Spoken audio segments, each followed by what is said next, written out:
From WD-40 to the food that you eat, a lot of things are about to change, and what you really need to know is that it really is just about control.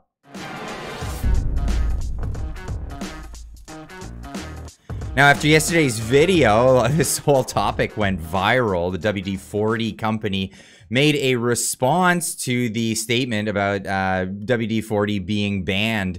Now, this is a statement from the company. The following statement may be attributed to a spokesperson for WD-40. Why may? I don't understand the language used here, but it has recently come to our attention that false information is circulating online that WD-40 brand products are being banned in Canada. This is not a true statement. Although there are current regulatory changes taking place in Canada, we have been aware of these regulatory changes and we've been preparing for them for some time. All WD-40 company products, including WD-40 multi-use product, WD-40 Specialist, and 3-in-1 brands will be compliant with the new regulations as of January 1st, 2024. Our products will remain on Canadian store shelves and continue to solve problems in workshops, factories, and homes. If you watched the video yesterday, I talked about the fact that anything that's not in an aerosol is likely to be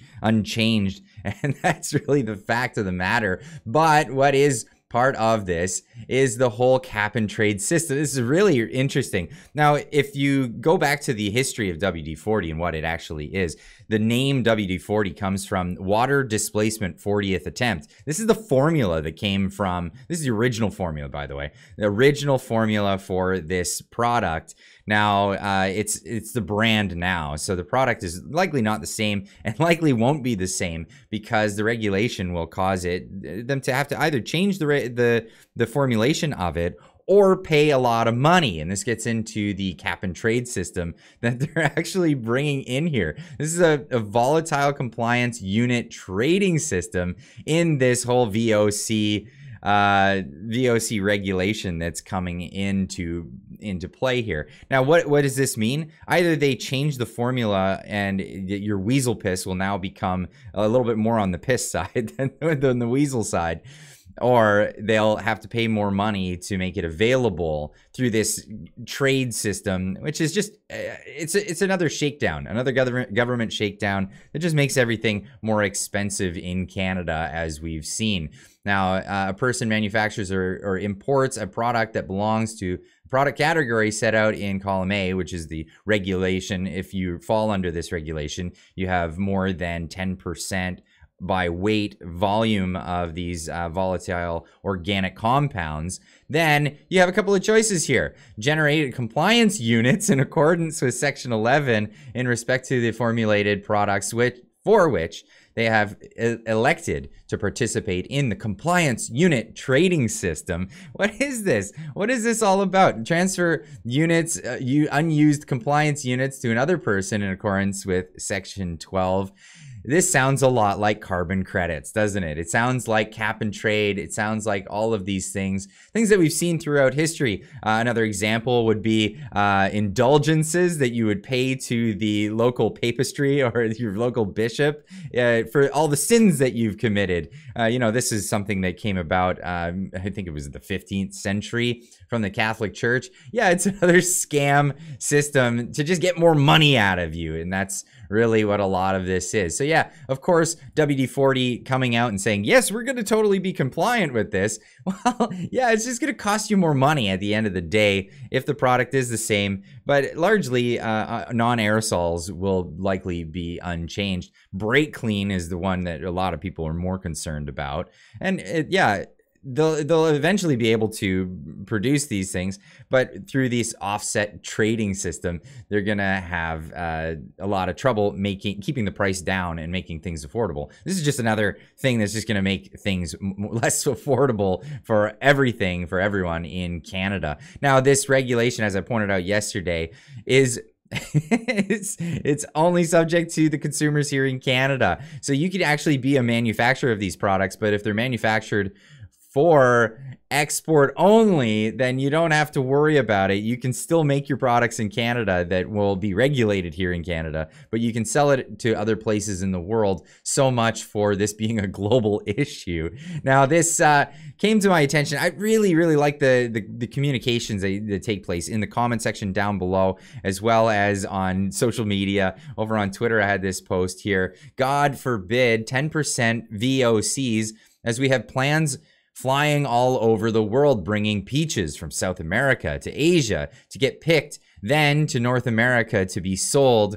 Way worse stuff out there. Now, this is a sentiment that I don't necessarily agree with. They have that in the works as well. Don't be afraid. This is all coming to a neighborhood near you. Low VOCs, low carbon diet, if you haven't heard of that. Low economic output, low quality of life. This is the name of the game when it comes to this stuff. And here's a video explaining just how they're going to change your food, what you put on your plate, based on, again, the environment. Do you know that greenhouse gas emissions increase every year? And 31% of emissions come from agri-food systems. Carbon we emit is making the Earth hotter and hotter. The more ice in the Antarctic and Arctic is melting, the more animals are losing their habitat. It will soon have a serious impact on people as well. To prevent this from happening, Green Food Day together.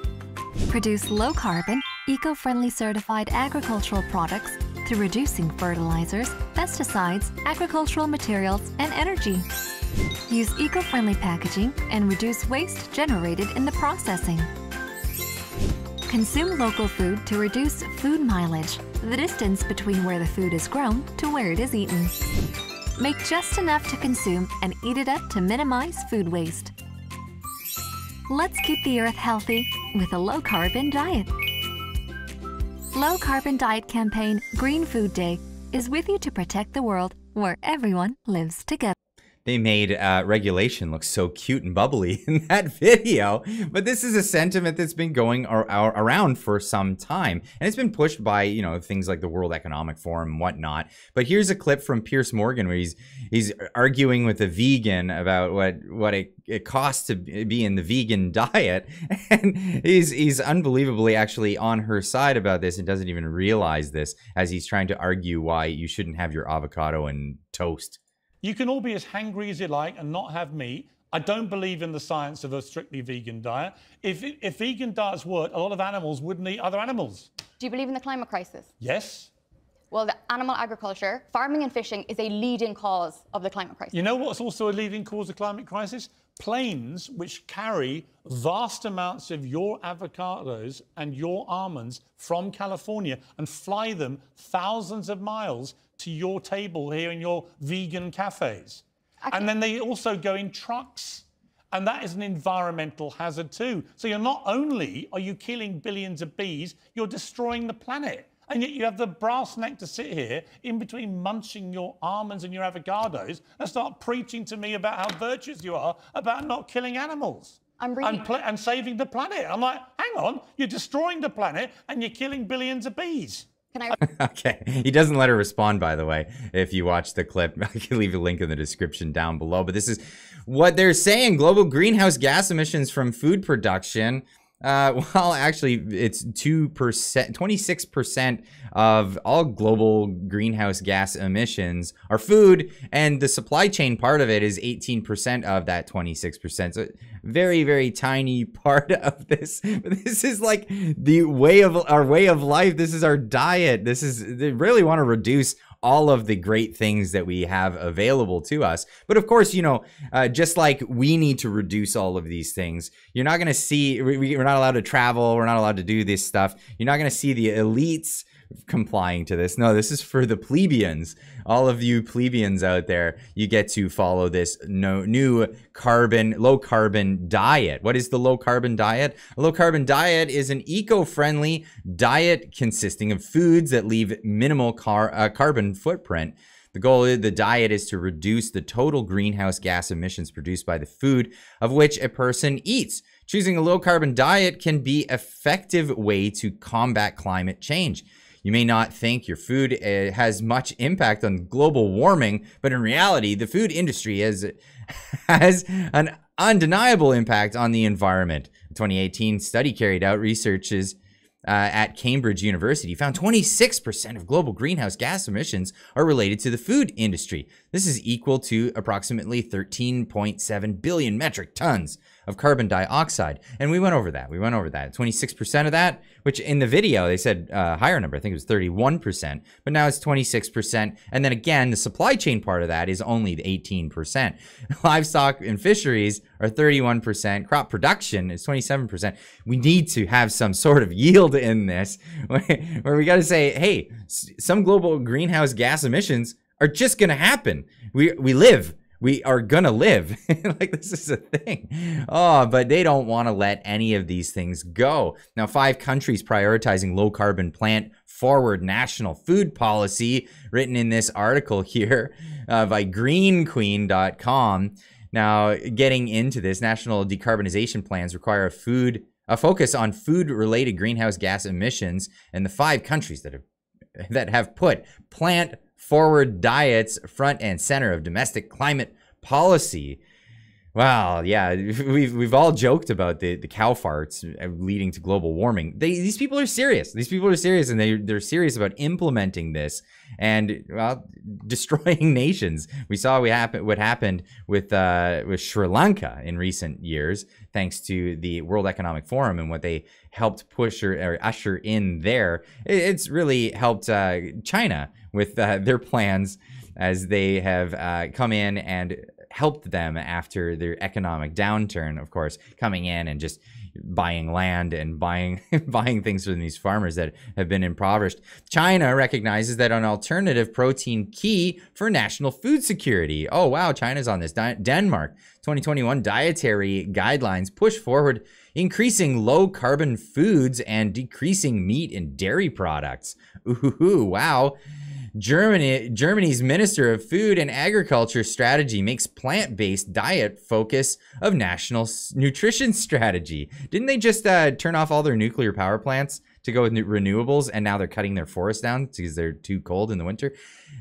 Taiwan's 2023 climate bill highlights lower carbon foods as essential to fighting the food crisis.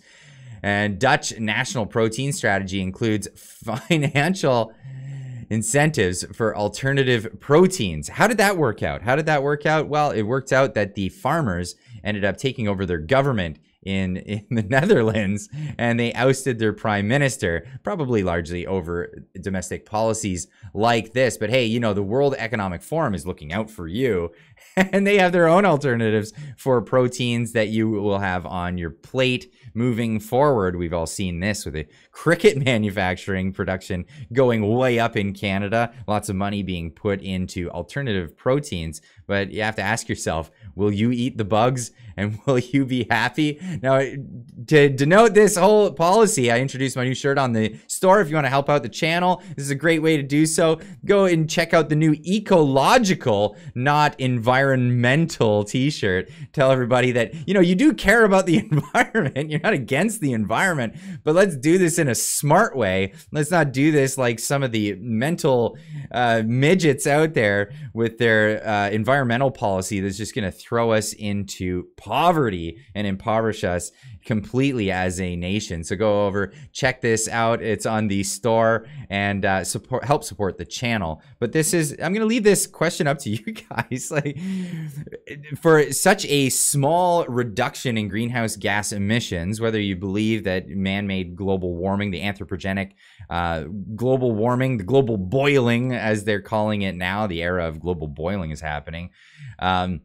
Whether or not you think that's happening, the ecological movement, I think that environmentalism has gone completely off the chain. It's gone bonkers, and we need to reel this back. Most people do care about the environment, but this climate catastrophism, this climate catastrophe stuff is just, is just gone bonkers. So leave a comment in the comment section down below. What more are they going to try to regulate in our lives in order to save us from catastrophe that may or may not actually take place? Anyway, leave a comment in the comment section down below. Let me know what you think, and we'll see you all in the next one. We'll see you tonight live with special guests, and if you haven't tuned in before to a live stream, it's at 9:30 Eastern time here in Canada. So tune in, and we'll see you then.